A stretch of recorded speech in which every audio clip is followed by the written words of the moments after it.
The year was 1880.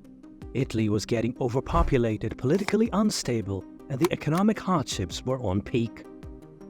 Poverty, lack of job opportunities, and low wages prompted many Italians to seek better prospects elsewhere. And that's when a fair share of Sicilians chose the holy nation of the United States, a progressing country that not only hosts one of the finest brains, but also getting success in the world of technology. Unbeknownst to them, a generation was rising, bearing children who would flood the streets of America with blood, bullets, and bodies. They would inscribe one of mankind's most chilling chapters, the Italian Mafia. Another Teamster official was gunned down last week. That's what happened to Carmine Variali and Frank Santoro last Thursday on Bath Avenue in Benson. I can't tell you what they were involved in, but it's not one particular incident. Welcome to Nexus News, and today we'll be talking about how the Italian Mafia conquered America.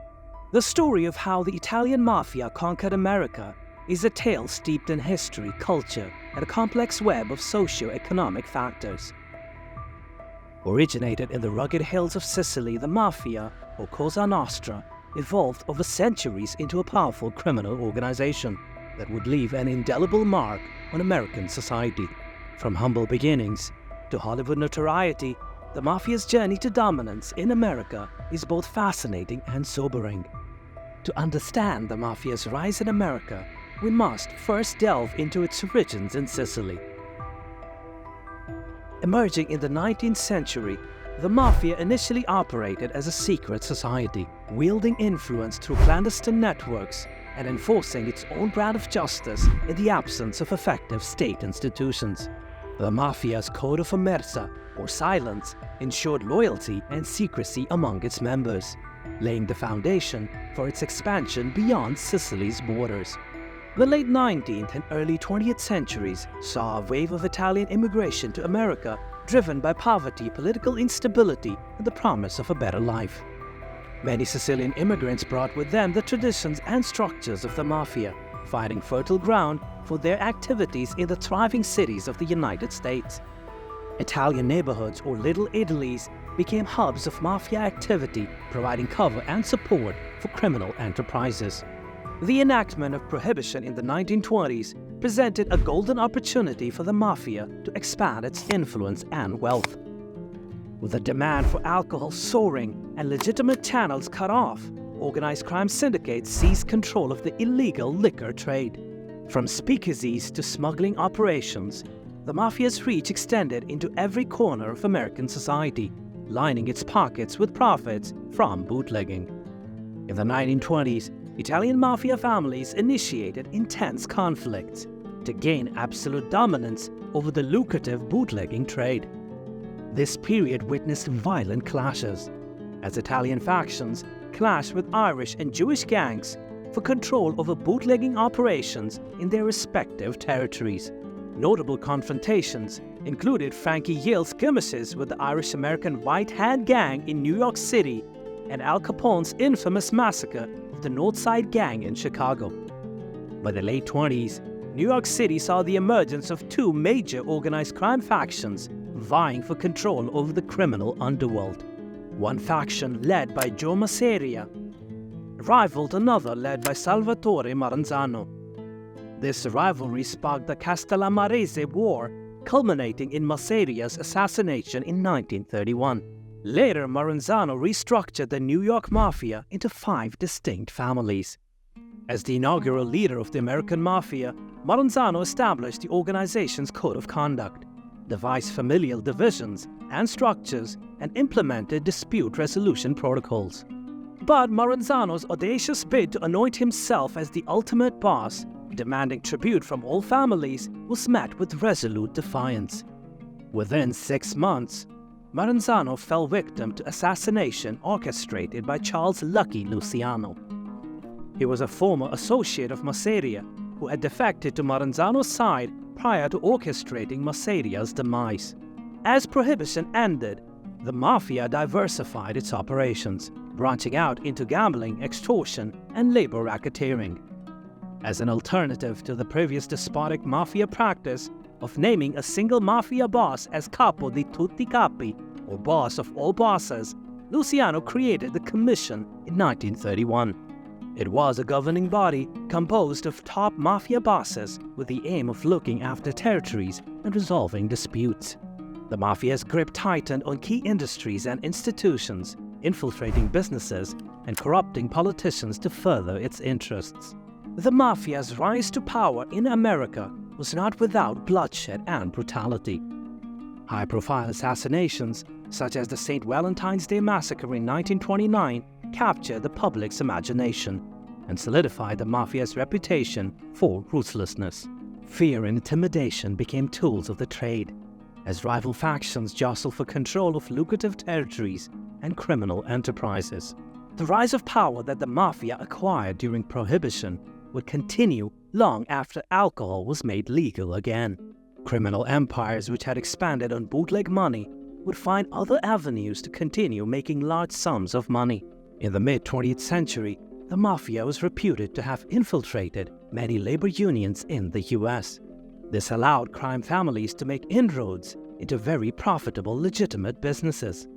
In New York City, most construction projects could not be performed without the five families' approval. Restaurants were yet another powerful means by which the mafia could gain economic power. A large concentration of mafia-owned restaurants was in New York City. They were not only the setting of many killings and important meetings, but also an effective means of smuggling drugs and other illegal goods.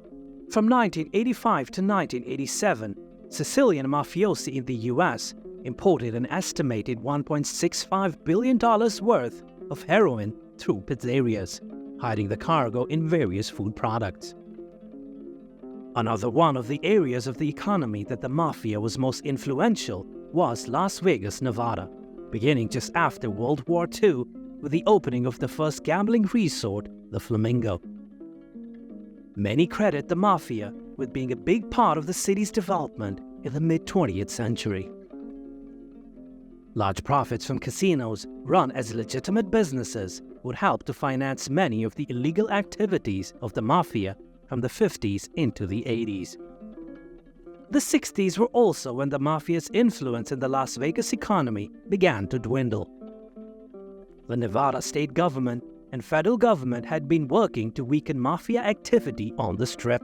In 1969, the Nevada state legislature passed a law that made it easier for corporations to own casinos. This brought new investors to the local economy to buy casinos from the mafia. The US Congress passed the RICO Act a year later. This law gave more authority to law enforcement to pursue the mafia for its illegal activities. There was a sharp decline in mob involvement in Las Vegas in the 1980s. Through the RICO law, many in the mafia were convicted and imprisoned. When the Racketeer Influenced and Corrupt Organization Act became federal law in 1970, it became a highly effective tool in prosecuting mobsters. It provides for extended criminal penalties for acts performed as part of an ongoing criminal organization. Violation of the act is punishable by up to 20 years in prison per count, up to $25,000 in fine, and the violator must forfeit all properties attained while violating the RICO Act. This act has proven to be a very powerful weapon because it attacks the entire corrupt entity instead of individuals who can easily be replaced with other organized crime members. Between 1981 and 92, 23 bosses from around the country were convicted under the law. Over 1,000 crime family figures were convicted by 1990.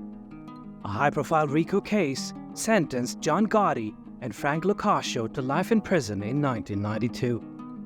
Gotti himself bragged that he ordered several murders. The jury decided to take him at his word.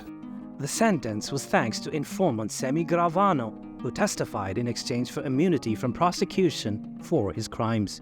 This man he raised to be at his right-hand side would knife him in the back. Oh, God. Sammy Gravano? Appointed by John Gotti as his underboss, as his number one aide, who turned against the Don. When I heard Sammy flipped, I thought he was a scumbag. It was a scumbag move. On January 9, 2003, Bonanno crime family boss Joseph Massino was arrested and indicted. The charges against Massino himself included ordering the 1981 murder of Dominic Sonny Black Napolitano. And so, with each day that slipped by, the Italian Mafia found its once ironclad grip slowly slipping away. Its decline in America stems from relentless law enforcement efforts, internal power struggles, and changing societal dynamics.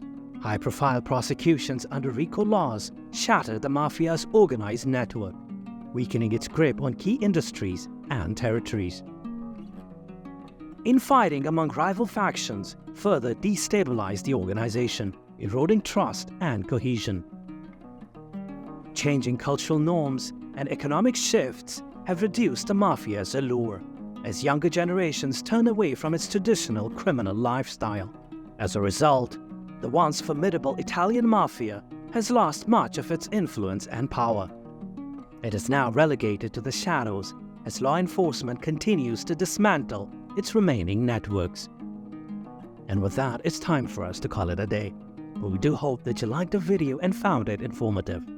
Subscribe to our channel and don't forget to click the bell icon. Your valuable suggestions are very important to us, so do post them in the comment section. And I'll see you in the next video.